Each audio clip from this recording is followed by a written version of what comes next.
Colossians chapter 1, part 2, for him, by him. Man, for by him were all things created that are in heaven and that are in earth, visible and invisible, whether they're thrones or dominions or principalities or powers. All things were created by him and for him. And he is before all things. And by him, all things consist. Look at your neighbor and say, for him, by him, God made me a servant. First, when the Lord told me he wanted me to preach this message, I said, God, this is not one of those good messages. Lord, I want a good message. Sometimes you want. He said, no. I want you to preach this message to the people of God, because as we came out of this scenario of 2020 into 2021, and now we're back and getting back to what some sense of normality, right? There was some resetting and some reevaluation that took place. And the Lord said, in that resetting and in that reevaluation, we've got to get back to the basics in order for us to see what I'm getting ready to do for the people of God. And one of the things that we have to get back to is the mindset of servitude. Because what happened was our religion became very self-centered. Our religion was all about our prosperity. It was about pressing toward our visions. It was about pressing towards our destiny. It was about the pursuit of this and the pursuit of that. And we forgot essentially that the reason why we are here is we are here to impact people. People building people. That's what we're here to do. This is the reason why you went through what you went through. This is the reason why you experienced what you experienced. Because there was somebody, or there is somebody, that God is going to use you to touch, that only you can touch because of your experience. Paul kind of talks about it a little bit when he says, I became a Jew so that I can win the Jews. I became a Greek so I can win the Greek. I became weak so I can win the weak. I became strong that I can win the strong. He said, I became all to all people that I might win what? Some. So our experiences and what we went through and what we've gone through is ultimately going to help us impact people's lives. So it brings me to the point of understanding the significance of your calling. You have to understand who you are and whose you are. It's important to realize that, because many of us don't understand the significance of our calling, and we don't understand what's inside of us. So therefore, when we don't have that understanding and we don't have that insignificance, many times what happens is we fall to the wayside.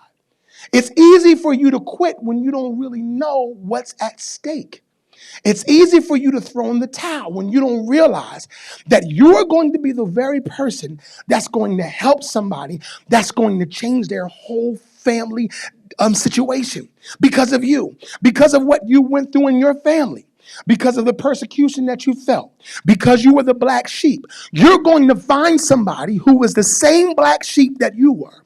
And then you're going to realize the reason why I had to be rejected, the reason why my mother and my father forsook me, is because now I'm looking at somebody who's experiencing what I'm experiencing. And because I made it out of it, now I understand the significance and the importance of my calling.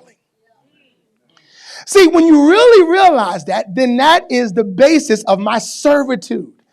My servitude is no longer based on the benefits, but it's based on purpose. My purpose is what drives me to serve. My purpose is what allows me to come up here 3 o'clock in the afternoon, dead smack in the middle of the afternoon on a Sunday, and says, I got to serve God's people because I'm more concerned about God's people than having a good time. It's us getting back to that point where it was important for us to pay for somebody's food when we were in the aisle. We used to see people struggling with their little money and they change. They was counting their little quarters to 55 and 60. I don't know, I got some more in my purse. There used to be a time when we say, Mother, don't you worry about it. Put that on my bill. There used to be a time when we would do those things because we were concerned about other people. There was times in the church where you would come in and they had those old saints that would discern that you went through something all week, and you come in and you try to smile and they say, no, baby, I know something's going on with you. Something's going on with you. We're going to pray right now. And they would grab you and they would pray you and they would hug you. And all of a sudden you were crying before you even got to the word. Before you even got into, they would meet you in the vestibule. That's what happened because we had servants. But now we have more people who are self-absorbed. We have more people that care about themselves. They care about what they're doing. They care about their vision. They care about their destiny. They care about their car. They're not worrying about the fact that the mother got to catch 2 buses to go over to Philadelphia and she barely made it over here, and they're not even sensitive enough. Let me give you some bus money, or let me take you at least over the bridge so you can get there. But we're so self-absorbed, but we don't see those things. We don't see the needs of each other. That was the reason. Forget the word. The reason why people came to church was because of the fellowship. It was because when you got there, you was going to see Sister Makeba smiling at you. When you got there, you were going to see that mother that was going to greet you and say, God bless you, baby. I hope you had a good week this week.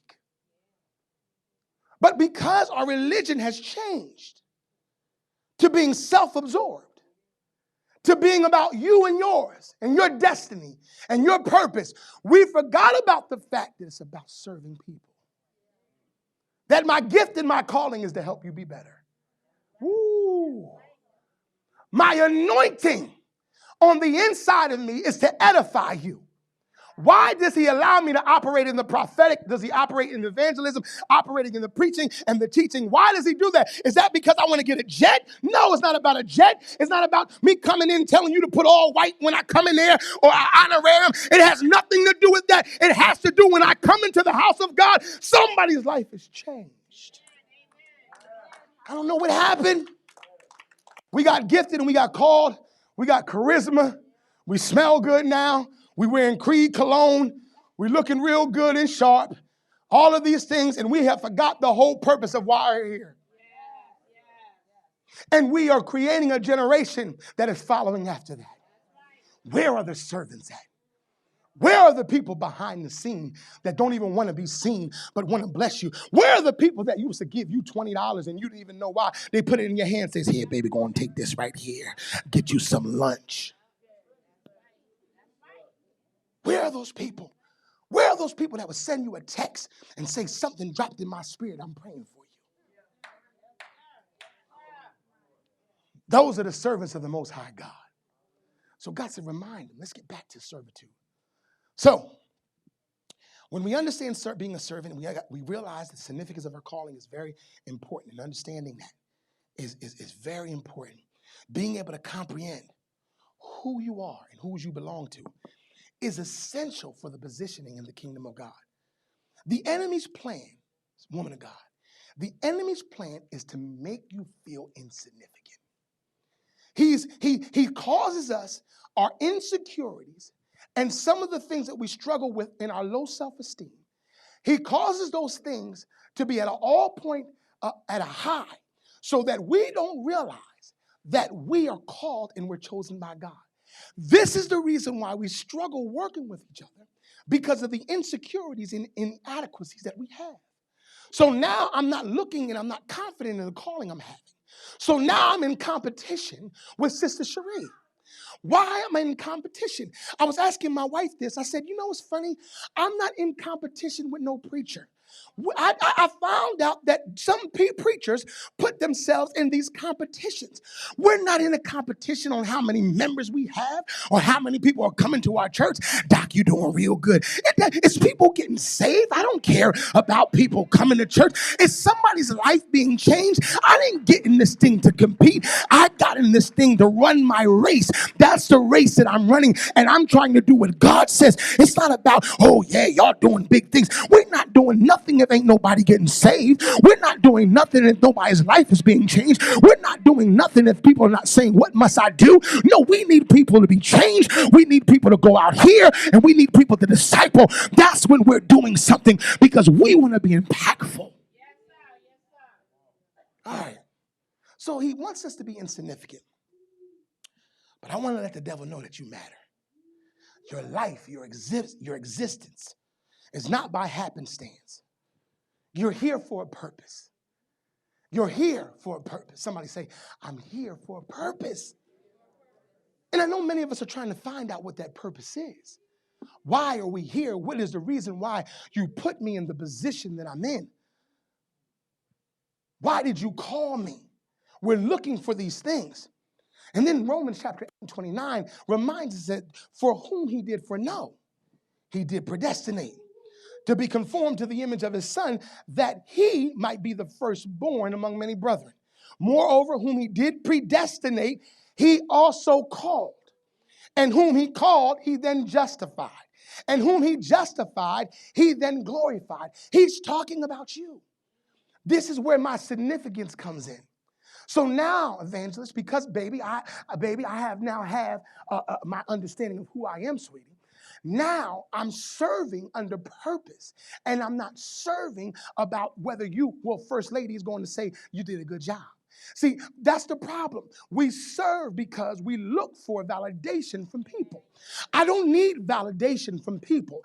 I need to know that I'm in the will of the Father, and I'm called to do this. So if it's my job to come in here and be on the altar at 2:45, whether anybody says anything to me, whether they say you're doing a good job, whether they say any of those things, I'm going to be here because I have a part in this service, and me being at 2:45 and me seeking the face of the Lord is ultimately going to do something for the service. Sister Tonya is greeting. Evangelist Pumpkin is greeting. They have to take their job seriously because somebody might come in, and if you're looking with the mean dog face and they come in and they look at you and all of a sudden you mess their spirit up, they're not even going to hear the word because they came in to Next Dimension Family Worship Center and the greeter was nasty as 10 dogs. We need the greeter to be nice. We need the ushers to be nice. We need when you walk by the audio visual, they give you a smile. We need the camera person when they say take a picture. Jeez. We need everybody, even the praise and worship team,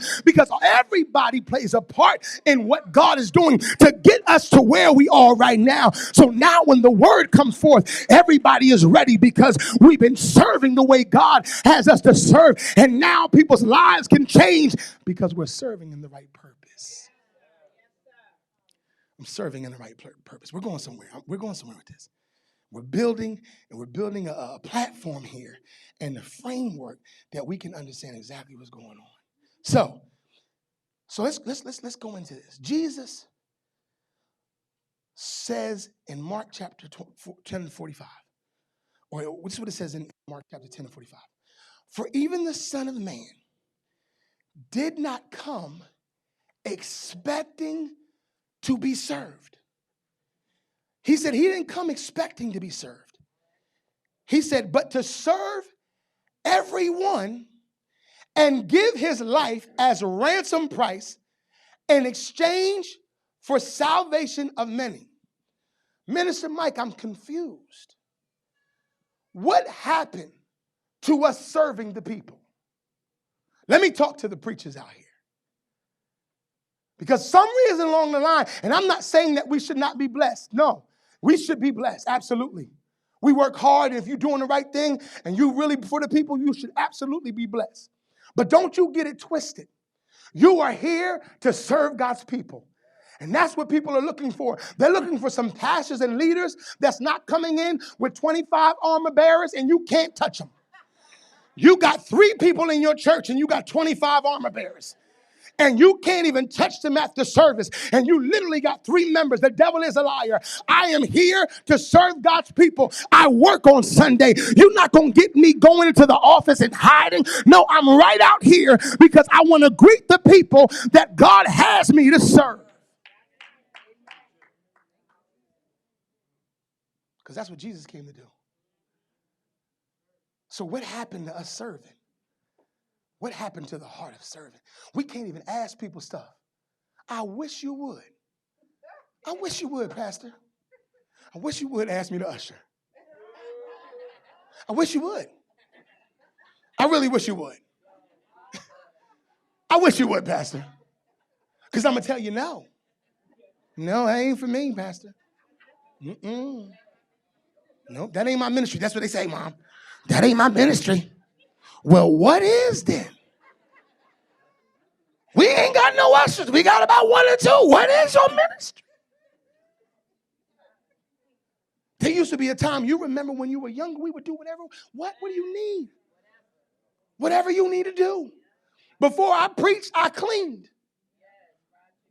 It wasn't no you getting up because you anointed, you call, you get the microphone. No, your first thing, that bathroom needs to be straightened up. Go in the back and clean that bathroom. Make sure the trash is out.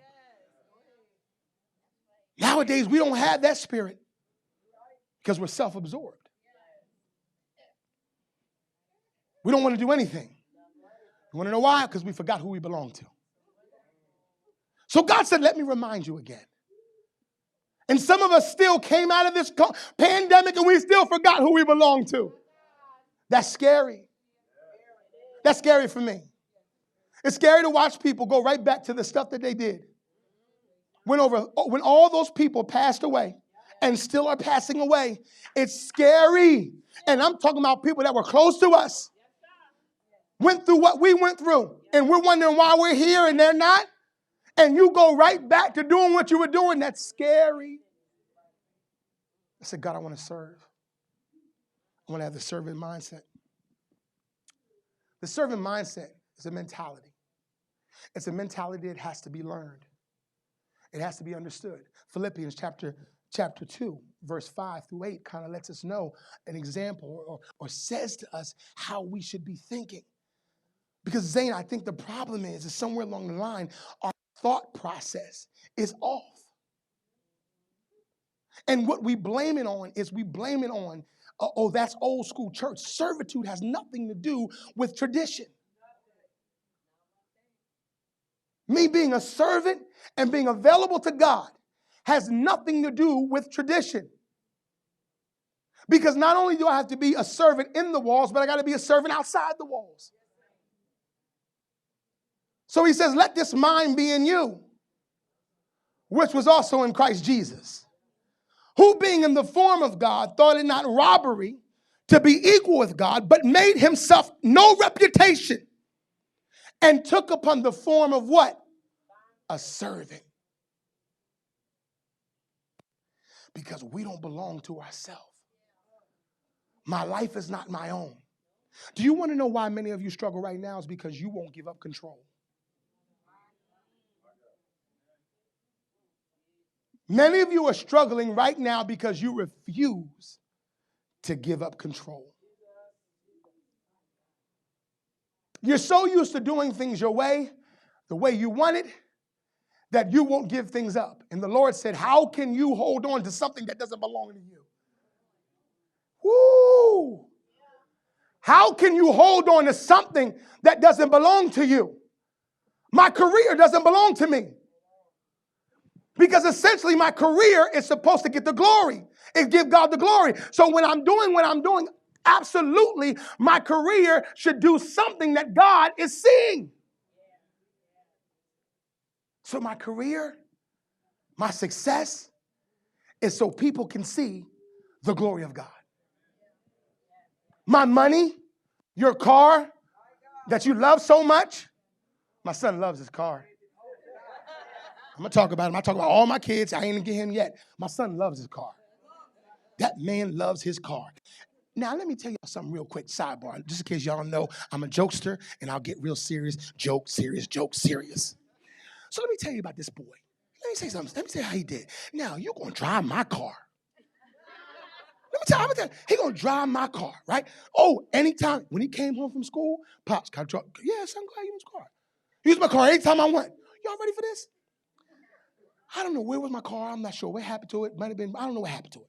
But I said, son, can I use your car? He said, whoa. I said, what you mean, whoa? He said, whoa. He said, where you going? I said, what do you mean where I'm going? I want to use your car. He said, oh, Dad, man, I've been driving for I don't know how long.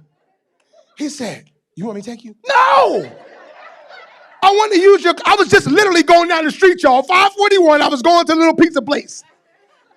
He said, oh, man, all right. Yo, you got to be careful, Dad. Wow. I said, bro, you drove my car all these years. He said, yeah, I know, but that man loves his car. He love. I mean, he love. And I understand you work hard, you get your thing, you love your car, but at the end of the day, it's not your car, it's God's car. Everything I have belongs to him. And the minute I make something more, whether it be my relationship, whether it be my car, whether it be my house, whether it be my job, when I create idols, God will tear it down.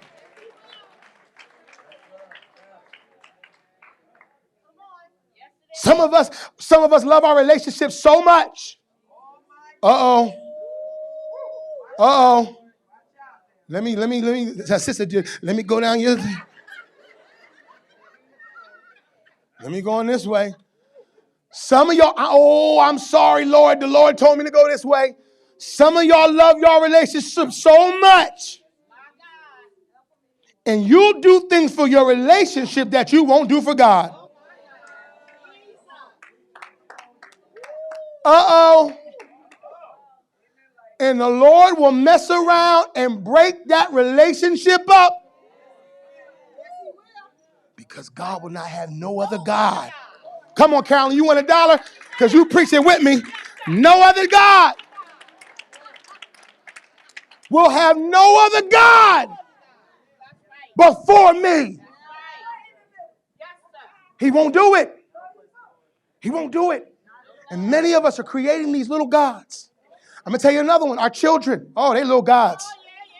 Ooh, our little children are gods. We make arrangements. We do everything. And then we say, God, we'll get to you when we get to you because little Johnny got to go to soccer.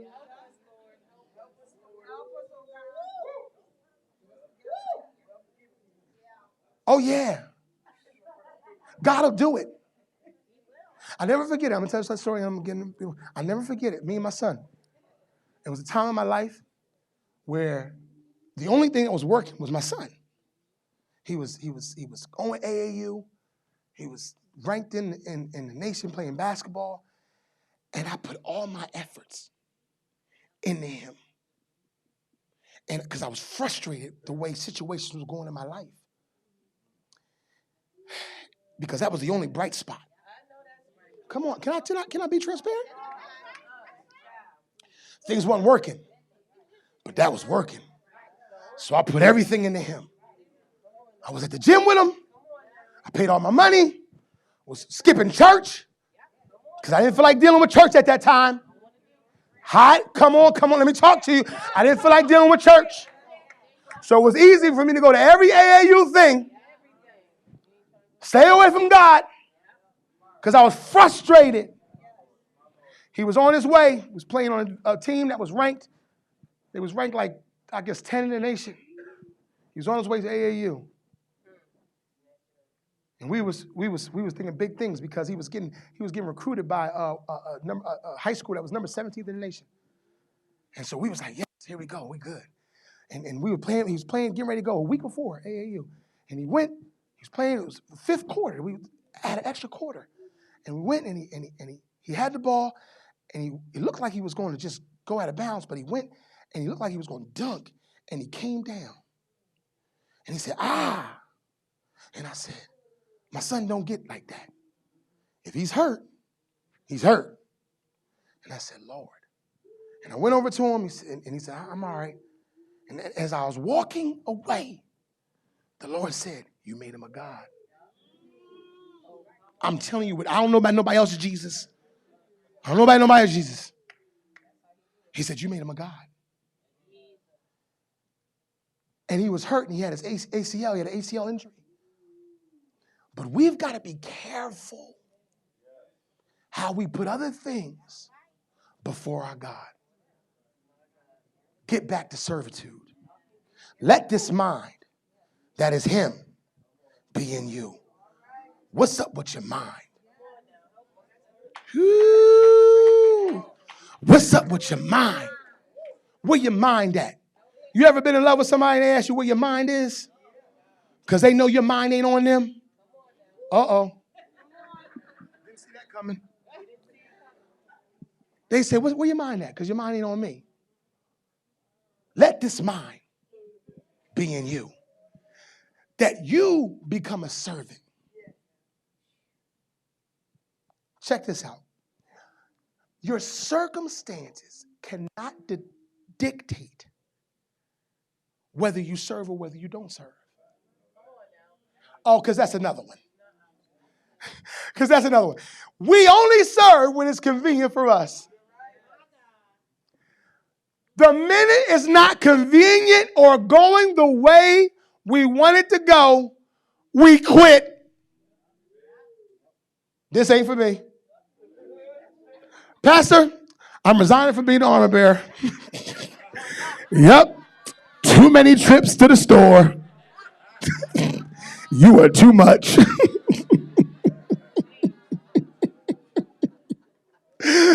Oh, man. I'm not greeting at another person, Pastor, because them is some mean folk.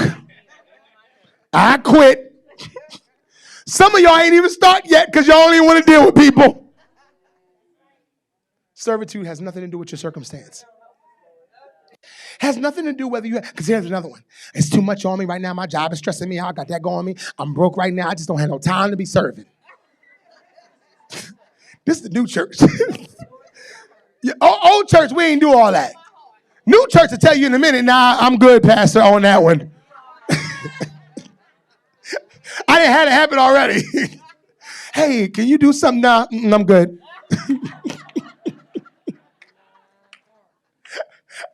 I just laugh, because we couldn't do that when we was younger. It wasn't no what, you don't what? What, Darren? You don't want to what? You don't want to what? They pull out that Romans 13 so fast. Huh? You are subject to a higher power? Y'all read it when y'all get a chance. Give honor to whom honor is due. They ain't play that. You here to serve the Lord. Servitude is a mindset. All right. We ready, Aaron? Servitude is a mindset. Check this out. You need to be confident and secure in your calling. Write that down. Right there, right there. Matter of fact, move it up a little bit more. You need to be confident and secure in your calling. I'm talking about attributes, Minister Mike, because Minister Mike be writing his little notes down. Leslie got me. She said, Pastor, I told you, this congregation I have, I love them. Hey, bud. This is Sister Leslie. Talking to me. Hey, bud. I said, yes, Sister Leslie. How do you want us to write down notes and it's dark?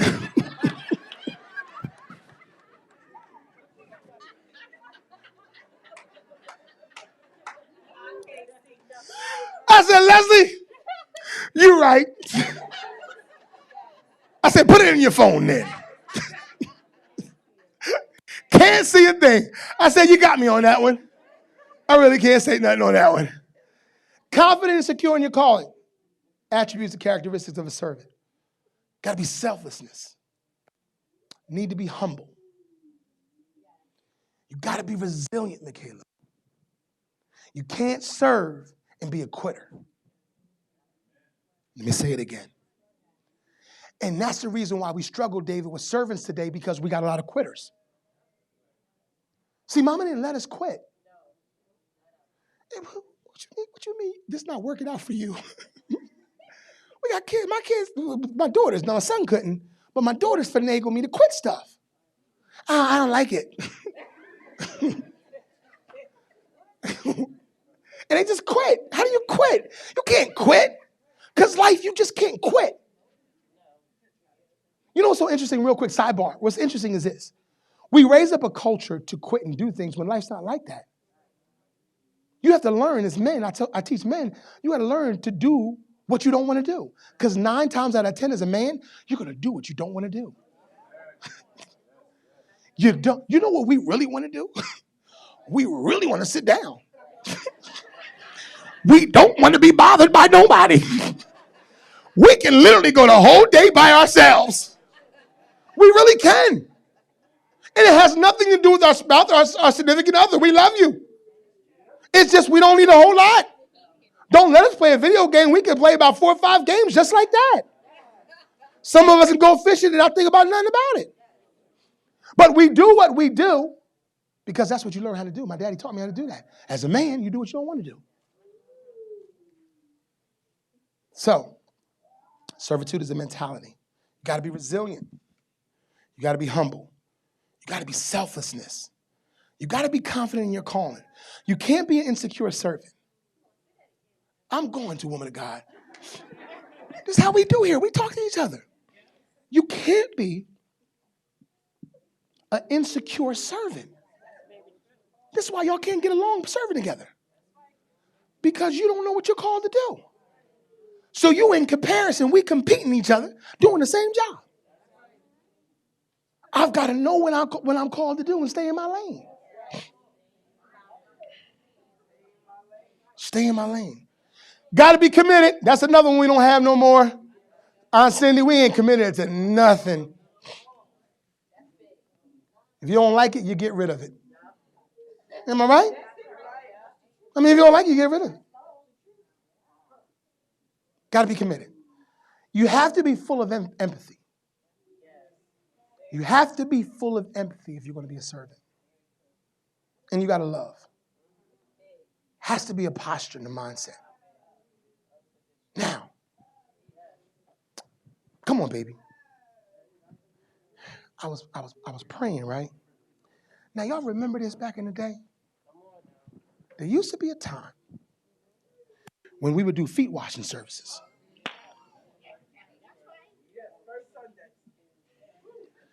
There used to be a time when we would do feet washing services. Now, we ain't going to do no foot washing service here. Because some of y'all don't want to reveal what your feet look like. You don't want nobody to see because it was the week. This was the every other week. Next week is your pedicure week. that ain't this week, Pastor. We got to come on back next week. Please don't call me because I got the chip nail. My nail is chipped. And I knew I should have painted it, but I didn't get a chance to. So please don't call me up here. But I want to get you in position to remember what servitude is all about. The mentality of servitude. Let's go back to Mark chapter 10:45. Jesus said, I didn't come here so people can serve me. I came here so I can serve everyone else. There's a thought and an understanding that we have to have when it comes to serving people. And here's this moment that Jesus has, Uncle Gene, that he now demonstrates to the disciples the idea of servitude. I don't know why we stopped it. I don't know if it's because everybody got scared of dirty water. But we all had our own. We had our own basins. Everybody had their own basins. Everybody had their own little bucket, right? Everybody had their own bucket. But we stopped doing this. And I believed when we stopped doing it naturally, we stopped doing it spiritually. I think there was a shift that happened in our church that we no longer served people because we felt like it was insignificant to demonstrate what it is to serve.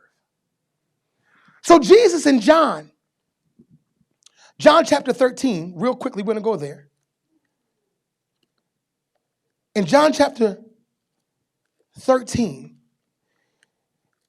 he's in a situation. Well, let's set the tone real quick. Let's set the tone what's happening here. Now, this is right along here, the Last Supper. He knows that Judas or somebody's getting ready to betray him, which he knows that Judas is going to betray him. And dead smack in the middle of this, he decides to wrap a towel around his waist, pour water into the basin, and begin to wash people's feet. Now, the idea of washing someone's feet is that now he is the servant. It's the lowest you can be at that point. It's okay. It's okay. It's got a good case on there. All right. I know, honey. It's fine. She gave me that look because that's her iPad.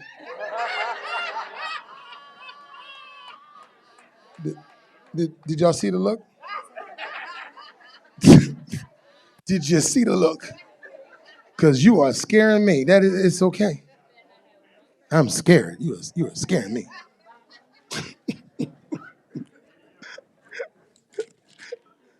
See, you know what you gave me that look like, okay, I'm sorry.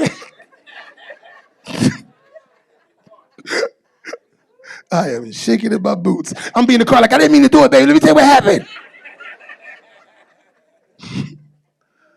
So he got from the table, took off his robe, wrapped a towel around his waist, and he poured water into the basin.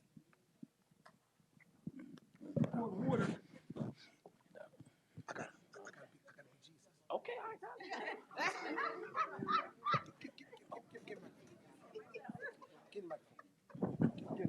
right.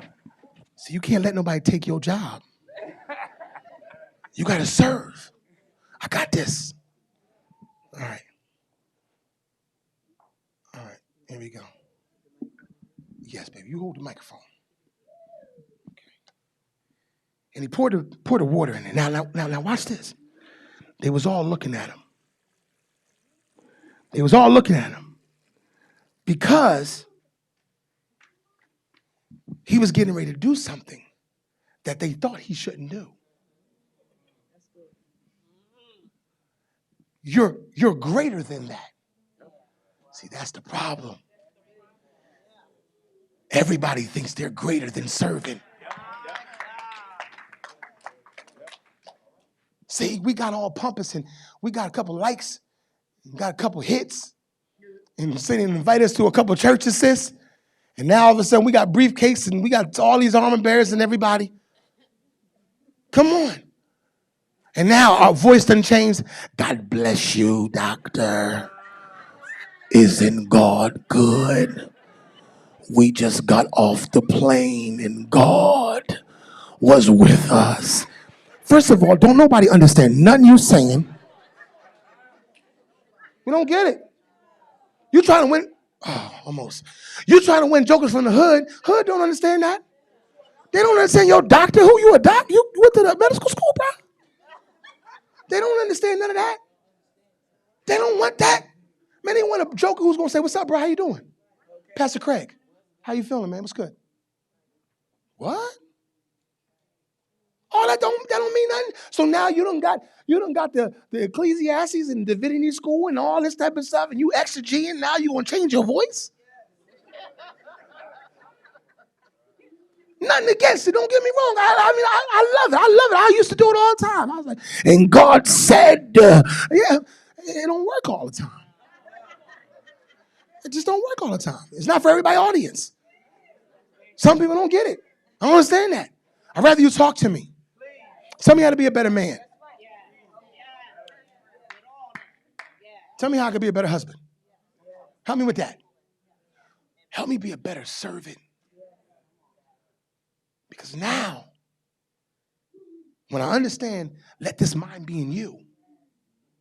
That's in Jesus, that he thought it not robbery, but it became a servant. Here Jesus is, pouring the water. They're looking at him, Aaron, wondering what you're doing. Here go Peter. He always going to show up because I believe Peter was colored. Y'all can't tell me. That's why I fight. Don't you tell me wasn't no black people in the Bible. That's a lie because Peter was black. Peter was black. Ain't no way in the world you can't tell me that Peter wasn't black. Peter always show up. He got tendencies. Y'all know what's in front of that, right? He got tendencies. He does. He's always the one talking. Always. Hold up, y'all. Hold up, player. Hold on. Jesus, what you doing, dog? What you doing? You ain't on the ground getting ready to fix or wash our feet. You're not going to wash our feet. You're bigger than that. But remember when you understand the significance of your calling? and you serve in purpose and not for the benefits, you remember that you came here for not you. I came here for you. You see that? You see how that changes? See, I serve because of you. So he says, so he poured the water in the basin, and he began to wash the disciples' feet, drying them with the towel he had around him. And when Jesus came to Simon Peter, Peter said to him, Lord, are you going to wash my feet? Jesus replied, you don't understand now what I'm doing, but someday you will. No, Peter protested. You will never wash my feet. Jesus replied, unless I wash your feet, you won't belong to me. Because you don't have the understanding of servitude. You think I'm greater than what I am. And you don't understand what I am is service. See, that's why when we start talking about doing community events, we should all be out here. It shouldn't be about a church. It shouldn't be about a denomination. If some other church is giving out book bags, we need to be saying how much you need. You see how we get into it? We get into this thing, church be having book bag drives, and because it ain't our church, we don't participate. No, the devil is a liar. We got you. What you need? Because we want to serve the community. When we get back to serving the community is when we get back to the expansion of the church.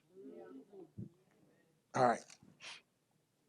Jesus replied, he says, a person who has bathed all over does not need to wash, except for his feet, to be entirely clean, and the disciples are clean.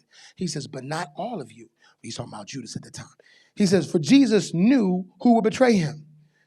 That is what he meant when he said, not all of you are clean. He said, verse 12, after washing their feet, he put on his robe again and sat down and asked, do you understand what I'm doing? You call me teacher and Lord. You are right, because that's what I am. Confidence, you understand the significance of his calling. He says, that's what I am. My servitude doesn't change the greatness that's on the inside of me. It only secures it. It only solidifies the greatness that's on the inside of me because I serve. He says, I have given you an example to follow. Do as I have done to you. I tell you the truth. Slaves are no greater than their master, nor is the messenger more important than the one who sends the message. Now that you know these things, God will bless you for doing them. So God, what I'll do, Lord, is I'm going to serve your people. And I'm going to wash the feet of your people because that's where you want me at. That's where you need me at. It's not about my greatness. It's not about the followers. It's not about going here and there. It's about serving your people. And Lord, their feet are precious in the sight of the Lord. It's more than that, God. So what I'll do is I'll make sure their feet is clean so that they can continue to spread the gospel because their feet are shod with the preparation of the gospel. So God, I'll serve you. I'll get on my knees, Lord. I don't care who's looking right now. I don't care what you say about me. I don't care what you think about me. I'm going to serve every chance I get. And this is going to remind me that I am just like you, Lord. I'm doing the same thing that you're doing, God, because I want to be like you. Because, Lord, you made me for you and by me. Yes, sir. I'm not my own, God. I belong to you, God. So I'm going to do the very same thing that you're doing because I want to be just like you. Whose feet are you willing to wash? Everybody stay on your feet. Get the towel. You can give him my towel. Here, boom. Okay. See, no, I got to serve you. See, you can't serve yourself. All right. Come on. See, you got to let people serve. You got to let people serve. And I know that's hard because you don't want nobody to have a leg up on you. All right. You don't want nobody to say that they did something for you. But if we get more servants, if we get more people with the servant heart, how much impactful will we be for the body and in the body? Because that's ultimately what we're here for. We're here for people. We're here to impact people and to inspire people. Put your hands together and give the Lord a praise. Come on.